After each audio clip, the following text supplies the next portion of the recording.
Alright, hello everyone, welcome back to Bridging the Gap. This is our first kind of special in-between episode, and today we're going to take a look at some Tsumego problems and see if we can apply what we've been talking about the last few videos. Okay, so first of all, I want to cover one thing that I neglected to mention in the past videos, and that's that of false eyes. So a false eye is an eye that, looks real but is false. So here's what that looks like here. If white plays here, these three stones are Atari, and so even though it looks like this group might have two eyes, actually this isn't actually an eye, right? So if black plays here, first of all, white can capture. But even if black plays elsewhere, white can capture these stones. Black only has one eye, and the entire group is dead. So back before white plays, the correct move would be for black to actually fill this in and make sure that he has two connected, complete true eyes, not false eyes. So that's going to be an important concept going into these problems. Okay, so here's our first problem. So these are all kind of hard, but I want you to take a brief moment to try to solve them on your own, and then afterwards I'll kind of talk you through how to reason through these and then give you the correct answer. So I'll give you a moment. Okay, and so let's take a look at this problem. I have a bunch of marks here to talk about. So the important thing here is to recognize where the real eyes are, where the potential eyes are, and then where the false eyes are. So we're going to talk about the false eyes first.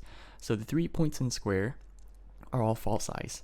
The one on the bottom is one that's probably the easiest to see because simply there's no way for white to play anything. If black simply responds, you can see that white has to fill. So that's not a real eye on the edge. The second one here we're going to talk about. So white can do their best to try to make an eye. So it looks like an eye, but black has this cool move here. And so even if white tries to fill it out, these three stones are Atari, and it's exactly like that first example I showed you, and white would have to fill. And so that's not a real eye either. And then lastly, this one looks the best. So there's two moves for white to play. White can try to play this move to make an eye, but again, black can kind of cut in here and put these three stones on their own, and they're not connected to the main group. Remember again, these diagonals don't mean you're connected all the time if one side is already cut off. The other move that white can try to play is here. Black can just kind of push their stone in here, and then even if white plays this move, black doesn't even need to respond here, but black can. If he does not, you have this thing. It's a ko, but it's not really a ko, because eventually, even if white fills, you see that's not an actual eye. So these three square points aren't real eyes. There's one point that's actually an eye, and that's where black has played this stone in the middle. You see that even if anything else happens, eventually white can fill in, and there's going to be at least one space here where the black stone is captured. And then lastly, we see that white can make an eye down on the bottom on the circled point by capturing this one stone. And so the question really, once you've identified this, becomes how in the world does black prevent how does black prevent white from making that last eye? And so the answer is here. Black can push, white has to capture. That's really their only move, because again, none of the other moves make eyes. And then black can throw in one more time, and then this also becomes a false eye. And so because white only has one eye here, remember this is a dead shape, bent 3, and black is taking the vital point, this entire group is dead, provided that black does not ignore any of white's attempts to make eyes later or kind of break out or anything weird happening. Okay, so that's the first problem. Let's move on to the second one. So the second one is also a false eye problem. This might look really confusing at first, but again, take a moment to look at it. Okay, so the same things go here. The two square points are false eyes. So again, the one on the bottom right is easier to see. We're going to talk about this one. So one way black can make this false eye is by playing here. And you can see that even if white connects here, black can capture, so that's not an eye.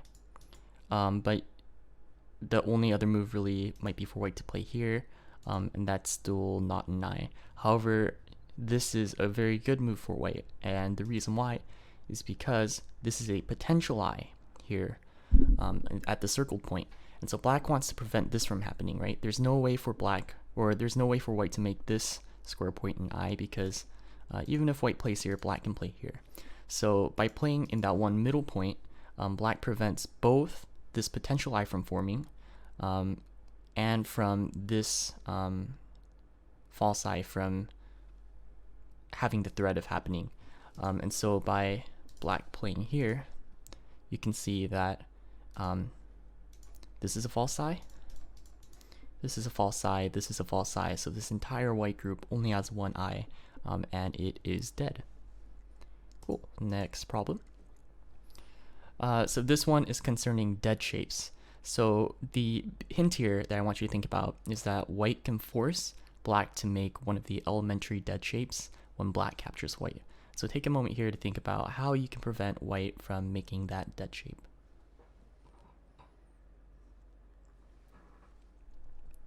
Okay, so what white can do here is if white gets to play this move, this is not good, because eventually white will surround black, right? And so black has to kind of try to capture these stones,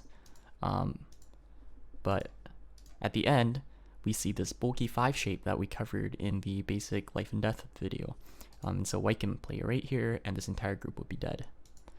So black has to play to prevent white from making the bulky 5 shape, and he does that by playing this weird move and throwing in.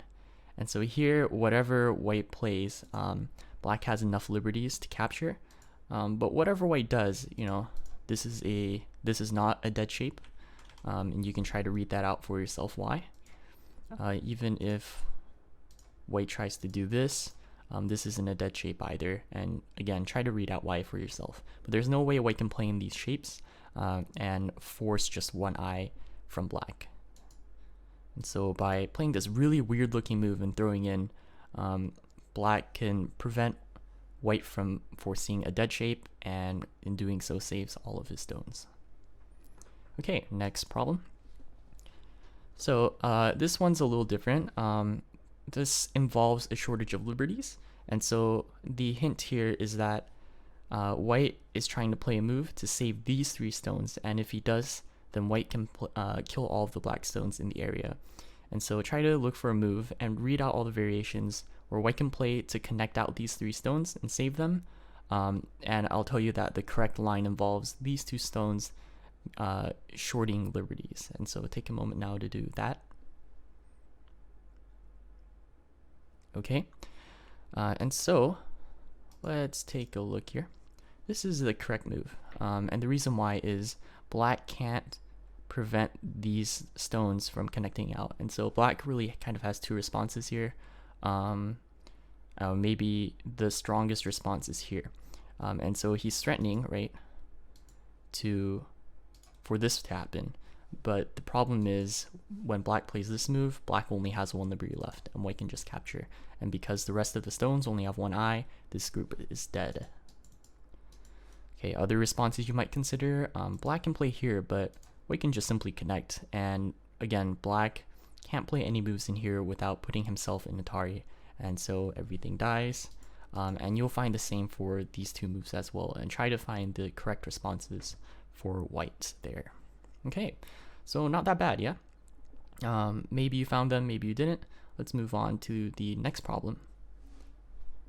Okay, so here's a problem where we're trying to apply the vital point principles that we've talked about again in the dead shapes lecture. And so this is black to kill. Try to find a way for black to play and in 1 move kill all of these white stones.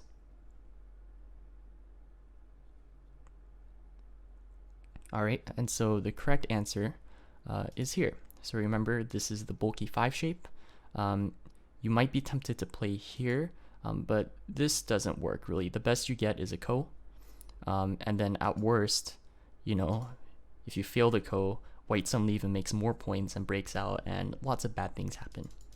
And so it's important to recognize, you know, white can't make any more eye space. So this is all white has to work with. And you just simply play in here, and there's nothing white can do. White can maybe try this. Black can just stretch. Remember, there's me eye here for making that second eye. So there's two choices that if one player takes one, the other player takes the other. White can maybe try to play this one, but it's still just dead. Again, it's just bulky 5, so black can leave it alone. So yeah, this one move cleanly kills the entire group. Okay, and our last problem is this one. And this is again kind of a dead shapes kind of problem. And so look for how white might make 2 eyes, and then look for how black can prevent it. Alright, and the correct answer here is this move. And after this move, white can't make any eyes. There's just not enough room here. White can try this move, but remember this is a false eye.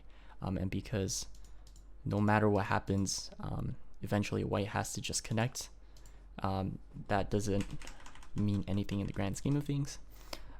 And even if white captures all these stones, you can see that you have this familiar dead shape, the Tetris T, right? And so the vital point is right in the middle. And again, white can't do anything here and is left cleanly captured.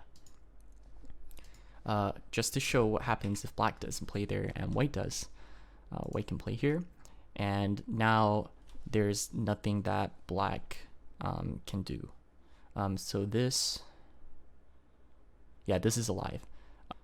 Yeah, and so if white plays here, white is alive, and you can see that black can't do anything without being captured himself. And even if black tries to, I don't know, just surround, you know, white has enough liberties because of this 1 eye. And this is something called a 1 eye versus a no eye in a capturing race, and there's just no way for black to kill this group. And so this was the vital point. And again, if white plays there, the group is living, but if black plays there, can I find the move? If black plays there, then this entire group becomes dead.